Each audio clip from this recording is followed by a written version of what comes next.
नमस्कार मित्रांनो, मी प्राध्यापक प्रदीप वेताळ, एम.ए. राज्यशास्त्र प्रथम वर्षाच्या विद्यार्थ्यांसाठी पुणे विद्यापीठाच्या अभ्यासक्रमानुसार भारतातील राजकीय संस्था हा पेपर क्रमांक POC3 आपणास अभ्यासासाठी देण्यात आलेला आहे. या पेपरमधील प्रकरण क्रमांक 1 राष्ट्रवादी वारसा याविषयी मी आपणाशी संवाद साधणार आहे.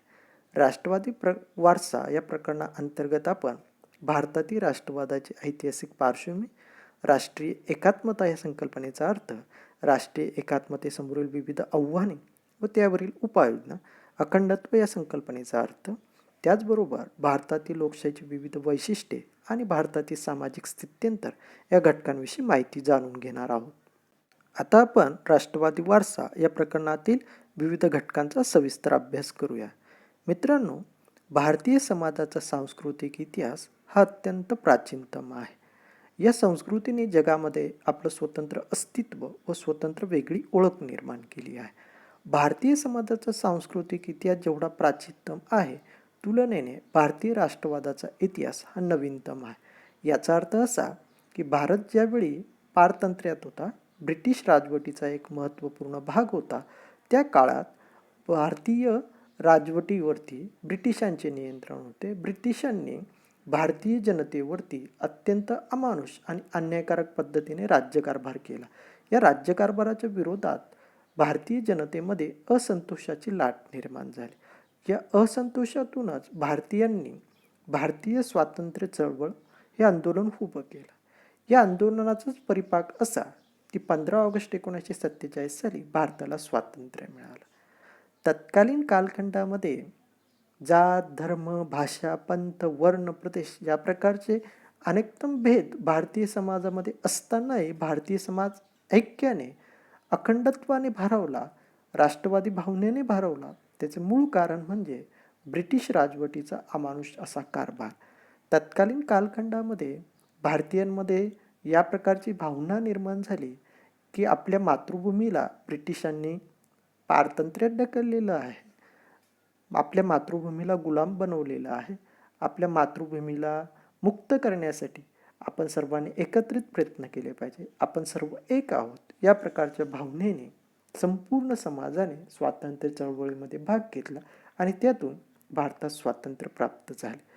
ज्यावेळी विशिष्ट प्रदेशातील लोकांमध्ये आपल्या भूमीविषयी, आपल्या मातृभूमीविषयी उत्कटतेची, आदराची भावना निर्माण होते, प्रेमाची भावना निर्माण होते, आपण सर्व एक आहोत या प्रकारची भावना निर्माण होते. त्या भावनेतूनच राष्ट्रवादाचा उदय होत असतो. अर्थात भारतीय स्वातंत्र्य चळवळीने खऱ्या अर्थाने भारतीय समाजात राष्ट्रवादी भावनेला खतपाणी घातले आहे.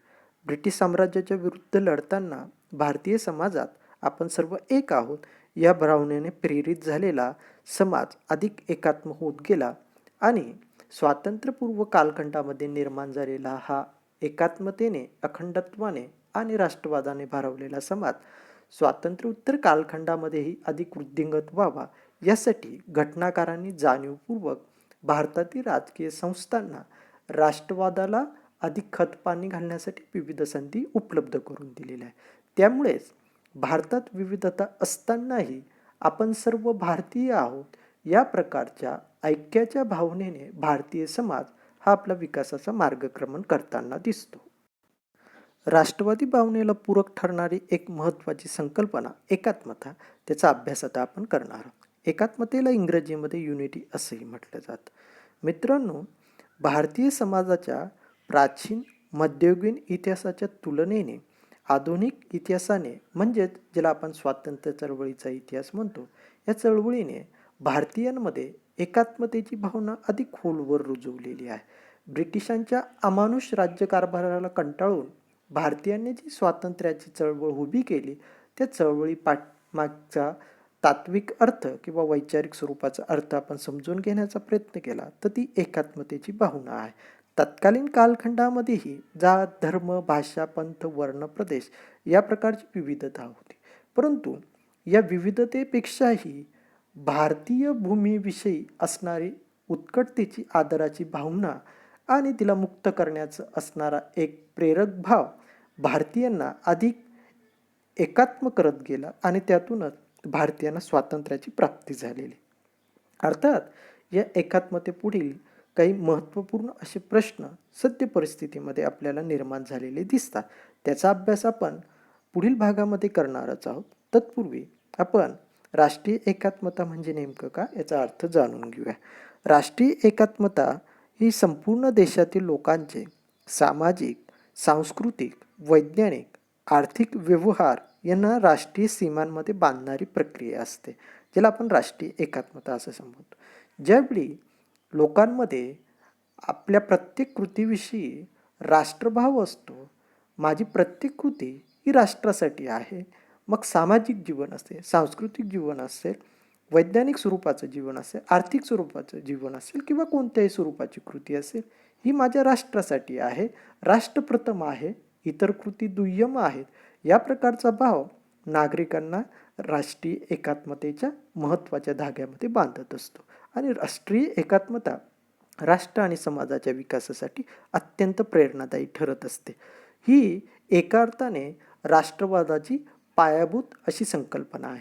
राष्ट्रवादामध्ये एकात्मतेचा भाव हा अत्यंत महत्त्वपूर्ण असतो आणि म्हणून राष्ट्रीय एकात्मतेला प्रत्येक राष्ट्रामध्ये महत्त्वपूर्ण स्थान दिले जात असते. थोडक्यात राष्ट्रीय एकात्मता म्हणजे सलोख्याचे संबंध निर्माण करणारी ही एक महत्त्वाची प्रक्रिया आहे. या प्रक्रियेद्वारा समाजातील सर्व भेद नाहीसे केले जातात आणि समानता निर्माण करण्यासाठी प्रयत्न केला जातो. विविधतेमध्ये एकता निर्माण करणारे एक महत्त्वाचं तंत्र म्हणजे राष्ट्रीय एकात्मता असते आणि राष्ट्रीय एकात्मतेच्या माध्यमातूनच आपण परस्परपूरक अशा विकासाला प्राधान्य देऊ शकतो. त्यामुळे राष्ट्रीय एकात्मतेच्या माध्यमातून विकासाचा मार्ग सुकर होत असतो. आता आपण राष्ट्रीय एकात्मतेपुढे येणारे अडथळे कोणते याविषयी माहिती घेणार आहोत. मित्रांनो, आत्ताच आपण अभ्यासलं की ज्यावेळी समाजातील प्रत्येक कृती, मग ती सामाजिक असेल, आर्थिक असेल, राजकीय स्वरूपाची असेल, वैज्ञानिक असेल, असा प्रत्येक व्यवहार जेव्हा राष्ट्रामध्ये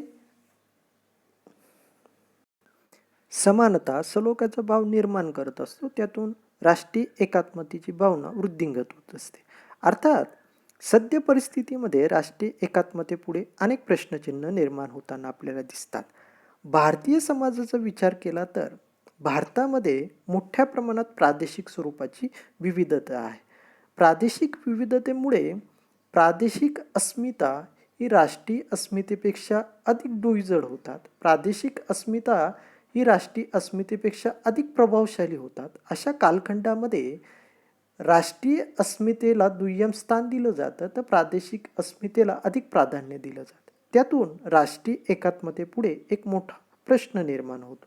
अर्थात प्रादेशिक विविधता ही राष्ट्रीय एकात्मतेपुढे मोठा अडथळा असली तरी प्रादेशिक स्वरूपाची विविधता जपूनही राष्ट्रीय एकात्मता ही वृद्धिंगत होण्यासाठी भारतीय राज्यघटनेमध्ये विविध घटक राज्यांना केंद्राप्रमाणेच काही महत्त्वपूर्ण अधिकार दिले की ज्या माध्यमातून प्रादेशिक स्वरूपाच्या विविधतेलाही जपण्याचं काम भारतामध्ये विविध घटक राज्य करताना दिसतात. त्याचप्रमाणे दुसरा एक महत्त्वाचा अडथळा आहे, तो आहे आर्थिक स्वरूपाचा संघर्ष. मित्रांनो, भारतामध्ये प्रादेशिक विविधतेबरोबरच प्रादेशिक स्वरूपाचा असमतोलही आपणास दिसतो. ईशान्येकडील राज्यांचा आपण विचार केला तर या राज्यांमध्ये मोठ्या प्रमाणात मागासलेपणा आहे किंवा बिहार आणि उत्तर प्रदेश या प्रकारच्या घटक राज्यांचा विचार करताना महाराष्ट्र, गुजरात या राज्यांमध्ये जी सदनता आहे तशा प्रकारची सदनता आपल्याला बिहार आणि उत्तर प्रदेशमध्ये दिसत नाही. त्यातून एक प्रादेशिक असमतोलाचं वातावरण निर्माण होतं आणि यातून राष्ट्रीय एकात्मतेपुढे एक मोठा प्रश्न निर्माण होत असतो. आर्थिक संघर्षाबरोबरच भाषिक स्वरूपाची विविधता हाही राष्ट्रीय एकात्मतेपुढे एक महत्त्वाचा प्रश्न असतो. भारतामध्ये अधिकृत राष्ट्रीय स्वरूपाच्या किंवा प्रादेशिक स्वरूपाच्या भाषांबरोबरच काही महत्त्वपूर्ण अशा बोलीभाषा आहेत आणि ह्या बोलीभाषा दैनंदिन व्यवहारामध्ये मोठ्या प्रमाणात वापरल्या जातात. परंतु या बोलीभाषा, प्रादेशिक भाषा आणि राष्ट्रीय भाषा यांच्यामधील असणारा सुसंवादाचा अभाव हा बऱ्याच वेळा राष्ट्रीय एकात्मतेपुढे एक मोठा प्रश्न निर्माण करताना दिसतो. आपण दक्षिणेकडील राज्यांचा विचार केला तर तेथे इंग्रजी विचार केला तर इंग्रजी या भाषेला तेथे मोठ्या प्रमाणात स्थान आहे, तर तुलनेने तेथे हिंदीला फारसं स्थान आहे. तर दुसऱ्या बाजूला उत्तरेकडील राज्यांमध्ये इंग्रजीपेक्षाही हिंदी भाषेचा मोठ्या प्रमाणात वापर केला जातो. अशा पद्धतीची एक विरोधाभासाची प्रक्रिया आपल्याला भारतीय समाजामध्ये दिसते. त्याचप्रमाणे आपण मुंबईमधला एक महत्त्वपूर्ण संघर्ष लक्षात घेतला तर मराठी विरुद्ध हिंदी या प्रकारचा संघर्ष आहे. म्हणजेच हिंदी विरुद्ध अहिंदी या पद्धतीचा संघर्ष. आणि हा संघर्षही राष्ट्रीय एकात्मतेपुढे मोठा प्रश्न निर्माण करत असतो. भाषिक विविधतेबरोबरच भारतामध्ये धार्मिक स्वरूपाची विविधताही आपल्याला आढळते. भारतात एकूण 7 धर्मीय लोक एकत्रित राहतात. जसं हिंदू, मुस्लिम, ख्रिश्चन, शीख, जैन, पारशी, बौद्ध या प्रकारच्या धर्मीय लोक राहताना आपल्याला दिसतात. या प्रत्येक धर्माची उपासना पद्धती, श्रद्धा हे वेगवेगळ्या प्रकारच्या आहे. उपासना पद्धती, श्रद्धा यातून धार्मिक स्वरूपाचा संघर्ष निर्माण होण्याची दाट शक्यता असते आणि त्यातूनच धार्मिक स्वरूपाच्या दंगली किंवा धार्मिक स्वरूपाचे संघर्ष निर्माण होतात. यातूनच राष्ट्रीय एकात्मतेपुढे धार्मिक स्वरूपाची विविधता एक मोठं आव्हान ठरत असतं. याच प्रकारे भारतीय समाजाचं एक आगळं वेगळं वैशिष्ट्य की जे जगातील कोणत्याही समाजामध्ये आढळत नाही, ते म्हणजे जातीय स्वरूपाची विविधता किंवा जात.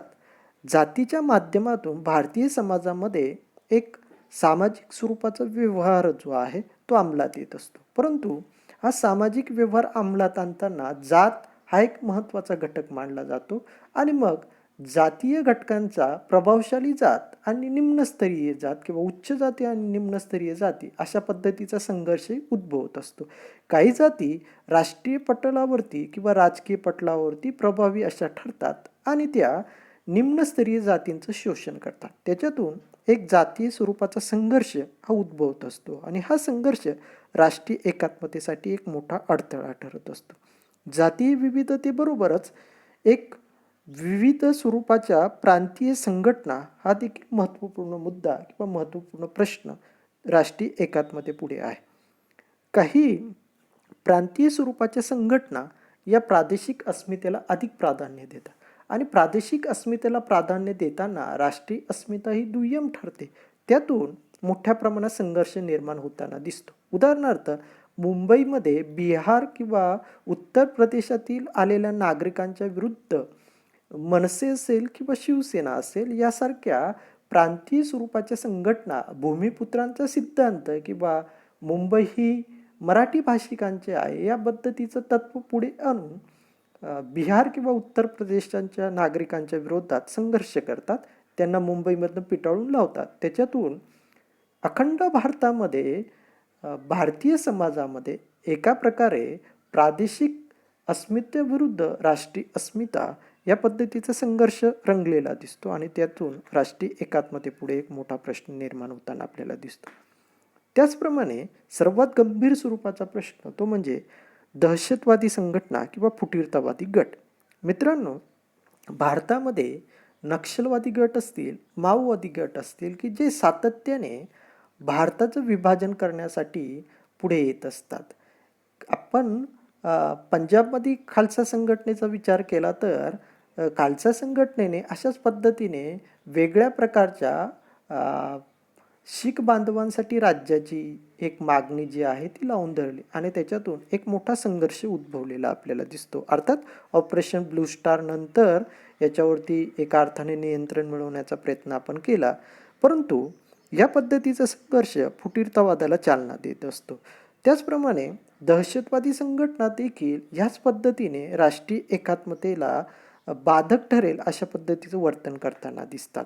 उदाहरणार्थ जम्मू काश्मीर हा भारतापासून वेगळा करण्यासाठी सातत्यपूर्ण दहशतवादी कारवाया पाकिस्तान पुरस्कृत दहशतवादी संघटनांकडून केल्या जातात आणि म्हणूनच अशा प्रकारच्या संकटांवर मात करण्यासाठी आपल्याला राष्ट्रीय एकात्मतेला वाढवण्यासाठीच्या विविध उपाययोजना किंवा पर्याय शोधावे लागतील. त्याचा विचार आपण पुढील भागामध्ये करणार आहोत. धन्यवाद.